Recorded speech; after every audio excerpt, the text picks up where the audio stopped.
The moment my boss leaned close enough that his breath brushed my ear and whispered, "Smile." My ex thinks I'm alone. I realized I had already stepped into a story I wouldn't be able to walk away from without losing something important. I had come to the beach to disappear.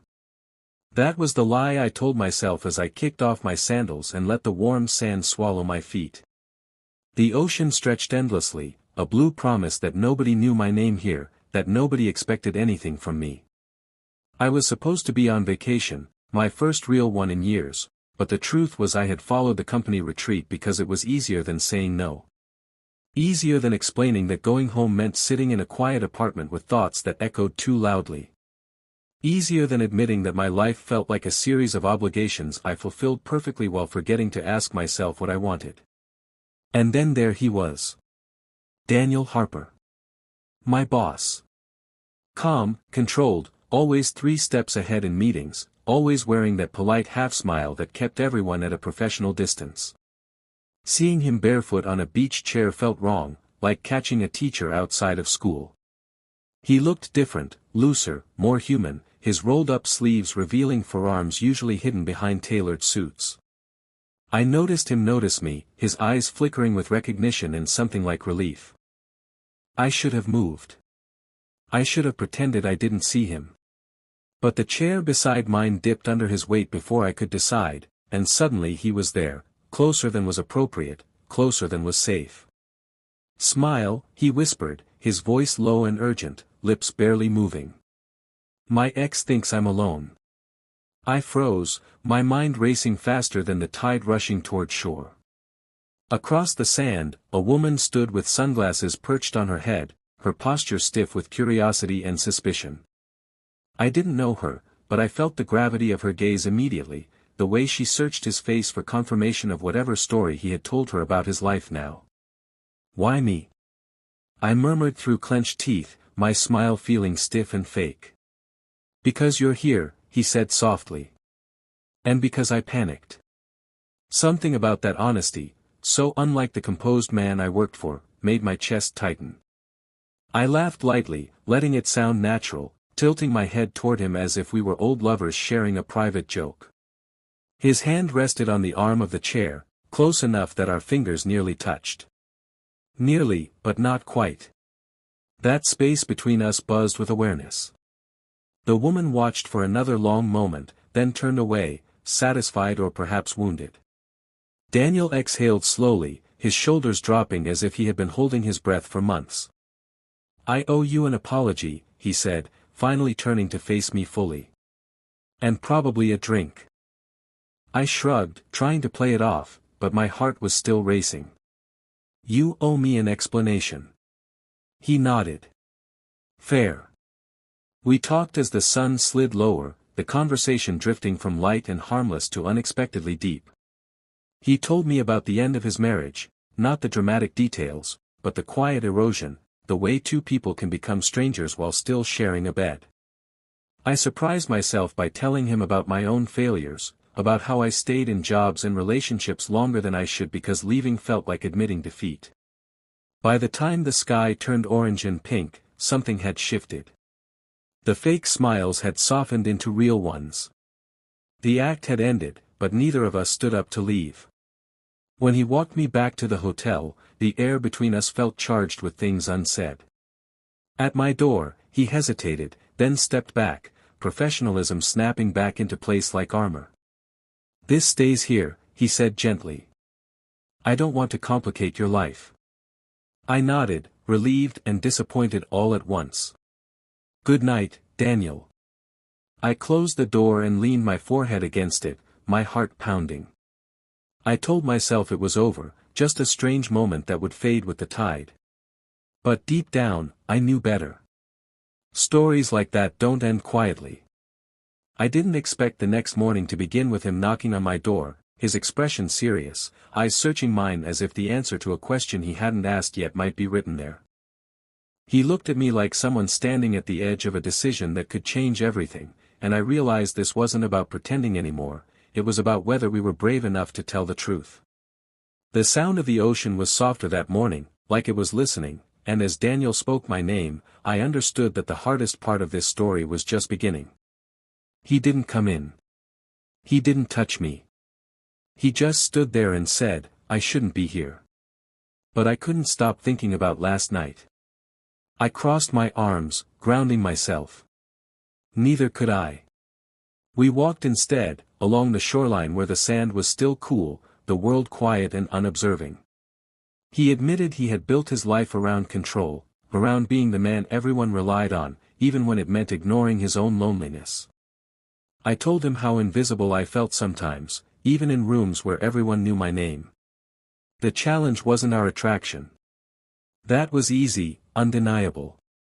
The challenge was everything else, the power imbalance, the whispers that would follow, the risk of losing our jobs, our reputations, our carefully built lives.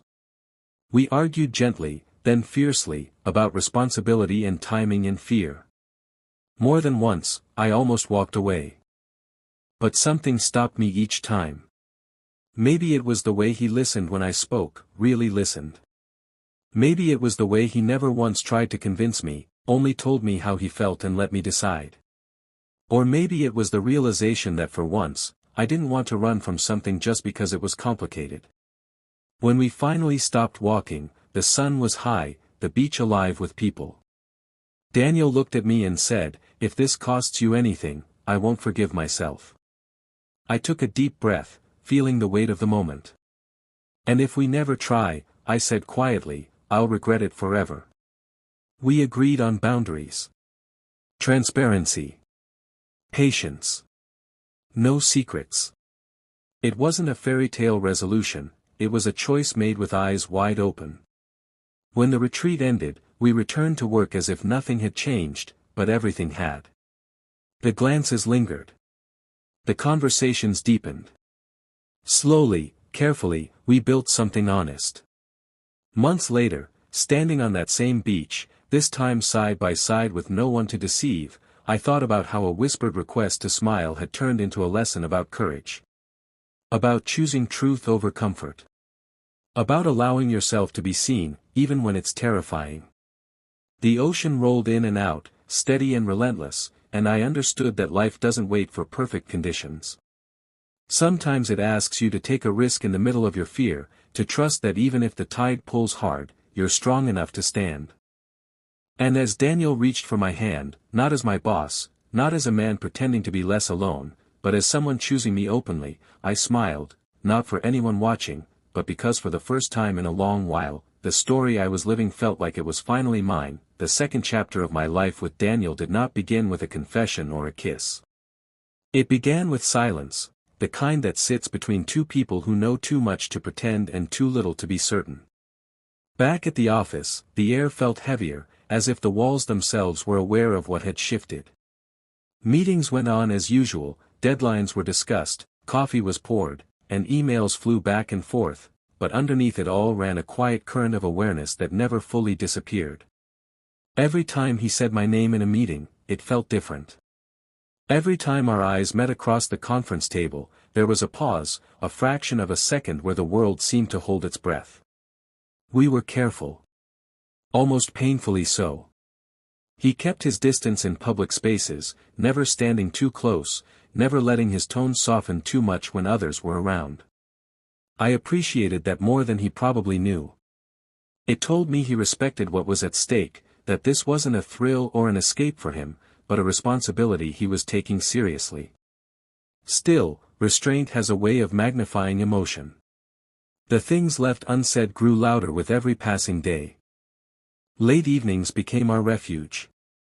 Not secret meetings or stolen moments, but long, thoughtful conversations that stretched past work hours, often starting with a simple question about a project and ending somewhere deeply personal. We talked about childhoods, about the first moments we realized adulthood wasn't what we'd imagined. He told me about the pressure of being the dependable one, the man who always had answers, even when he felt lost. I told him about my fear of becoming invisible, of living a life where I was useful but never truly known. There were nights I lay awake replaying his words in my mind, wondering if I was strong enough for what we were building. Doubt has a way of sneaking in when things matter. I questioned myself constantly. Was I confusing connection with affection? Was I projecting my own loneliness onto him? The power imbalance loomed like a shadow I couldn't ignore, and I promised myself over and over that if I ever felt even a hint of pressure or manipulation, I would walk away. The real test came sooner than I expected. A promotion opportunity opened up, one I had been quietly hoping for long before the beach, long before Daniel's whispered request. When my name was mentioned, I felt pride surge through me, quickly followed by fear. I didn't want anyone to think I was advancing because of something other than my work. The idea of my achievements being questioned made my stomach twist. Daniel called me into his office that afternoon. The door closed, and for a moment, we just stood there, the familiar tension settling between us. "I want to be clear," he said, his voice steady. "I'm recusing myself from the decision. Completely." I stared at him, surprised by the intensity in his eyes. "You don't have to." "I do," he interrupted gently. "For you. For us. Whatever this is, it has to be clean." Something in my chest loosened. That moment mattered more than any grand declaration could have. It told me he understood what I was afraid of, that he was willing to step back even if it cost him control. When I left his office, I felt taller, steadier, like I had reclaimed something essential about myself. Weeks passed. The decision was made. I got the promotion. Not because of him, but because I had earned it. The validation felt overwhelming. I wanted to celebrate, to tell someone who understood how much it meant, and without thinking, I found myself outside his door again, my hand hovering before I knocked. We didn't talk about work that night. We talked about courage. About how frightening it is to want something real in a world that rewards caution. He admitted that watching me succeed independently had deepened his respect for me in ways he hadn't expected. I told him that his restraint, his refusal to take the easy path, had made me feel safe. That was the night the distance between us finally closed, not in a rush, not with urgency, but with intention. When he reached for my hand, it felt like a question, not an assumption. I answered by tightening my grip, my heart pounding with the weight of the choice. The kiss that followed was quiet and unhurried, filled with all the patience we had been practicing for months. It wasn't about desire alone, it was about trust. Life didn't suddenly become simple after that. If anything, it became more honest. There were difficult conversations, moments of insecurity, times when the reality of our situation pressed hard against us. We argued about boundaries, about timing, about whether love should feel this complicated.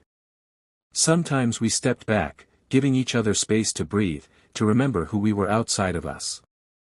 What surprised me most was how much I grew during that time. Loving him didn't shrink my world, it expanded it. I spoke up more in meetings.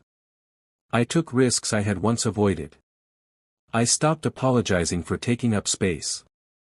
Somewhere along the way, I realized that this story wasn't about a boss and an employee, or even about romance at all. It was about two people choosing integrity over fear. The day we finally told the truth, openly, professionally, felt like stepping into sunlight after a long winter. There were raised eyebrows, careful questions, policies followed to the letter. Not everyone approved, but we had expected that. What mattered was that we hadn't hidden, hadn't compromised ourselves to be together. Standing beside him afterward, I thought back to that first moment on the beach, to the whispered request that had changed everything. What began as a small lie to protect his pride had become a journey toward truth for both of us. I learned that sometimes the most powerful stories don't start with certainty. They start with fear, with hesitation, with a single choice to stay instead of walk away. And as I looked at the life unfolding ahead of me, messy, challenging, real, I understood something I had spent years avoiding. The risk wasn't in loving him. The real risk had always been in refusing to live honestly. The third chapter did not announce itself with drama. It arrived quietly, disguised as routine, slipping into our lives the way responsibility often does, slowly at first, then all at once. After the truth was out, after policies were followed and lines were redrawn, I believed the hardest part was behind us. I was wrong. What came next wasn't about secrecy or fear of discovery, it was about endurance. About whether what we felt could survive the weight of real life when the novelty faded and the consequences settled in. Work changed, even though we tried to pretend it hadn't. People were polite, professional, careful with their words, but subtle shifts were impossible to ignore. Conversations stopped when I entered a room. Compliments felt double-edged. Criticism, when it came, cut deeper than before because I wondered whether it was deserved or motivated by resentment. I had never felt so visible and so exposed at the same time. There were days I went home exhausted, not from the work itself, but from carrying the unspoken judgments of others. Daniel struggled too, though in different ways. Leadership became lonelier for him. Every decision he made was scrutinized, every move interpreted through the lens of our relationship. He stopped confiding in colleagues the way he once had, afraid of crossing lines or creating misunderstandings. At night, when we sat together in silence, I could feel the weight he carried, the pressure to be flawless because he no longer had the luxury of being human in public. The tension seeped into us slowly. Small misunderstandings turned into longer conversations. Words were chosen more carefully, sometimes too carefully, until honesty felt filtered. There were moments when I missed the simplicity of before, when all we had to worry about was whether we were brave enough to admit what we felt. Now we were brave, but bravery didn't make things easy. It just made them real. The breaking point came unexpectedly. A major project failed, spectacularly. It wasn't my fault, but I was involved enough that my name was tied to it. The disappointment in the room was thick, and I felt it land squarely on my shoulders. When I saw Daniel's face during the review meeting, composed but strained, something inside me twisted. I couldn't tell if he was disappointed as my partner or restrained as my superior, and the uncertainty hurt more than the criticism itself. That night, I didn't go to him. I went home alone, sitting on my couch in the dark, letting the doubts finally speak. Maybe love wasn't supposed to feel this heavy. Maybe choosing honesty had only traded one kind of fear for another. I wondered if I had mistaken growth for struggle, if I had been romanticizing resilience instead of recognizing exhaustion. When Daniel came over later, unannounced, I almost didn't open the door. But when I did, the look in his eyes stopped me. He wasn't defensive. He wasn't distant. He looked tired, stripped of every role he carried in the world. "I don't know how to do this perfectly," he said quietly. "But I know I don't want to do it without you." The words didn't fix everything. They weren't meant to. What mattered was that he didn't minimize my fear or rush me past it. He listened as I spoke, really spoke, about how alone I felt sometimes, how scared I was of losing myself in the expectations placed on us. He admitted his own doubts, his fear that loving me might cost me more than it cost him, and how that thought haunted him. We didn't reach a neat conclusion that night. We reached something better, understanding. We agreed that love didn't mean absorbing each other's pain, but standing beside it. That we needed to protect not just our relationship, but our individual identities within it. Boundaries weren't a threat to love, they were its foundation. In the weeks that followed, we rebuilt, not from passion, but from intention. We made room for silence without letting it become distance. We learned how to argue without trying to win. I stopped measuring my worth through others' approval, and Daniel learned to let go of the impossible standard he held himself to. Progress was uneven, sometimes frustratingly slow, but it was honest. One evening, months later, we returned to the beach, not as an escape, but as a reminder. The ocean looked the same, endless and patient, but we were different. We sat side by side, not touching, watching the horizon swallow the sun. I thought about how far we had come from that whispered lie, how many versions of ourselves we had shed along the way. I realized then that this chapter wasn't about love conquering everything. It was about love choosing to stay when conquest wasn't possible. About showing up on ordinary days, in uncomfortable conversations, in moments where walking away would be easier than growing together. As the tide pulled back, leaving patterns in the sand, I understood something that felt quietly powerful. The story wasn't building toward perfection. It was building toward truth, the kind that doesn't glitter, but endures. And for the first time, I wasn't afraid of what the next chapter might demand, because I finally trusted the person I had become within this story.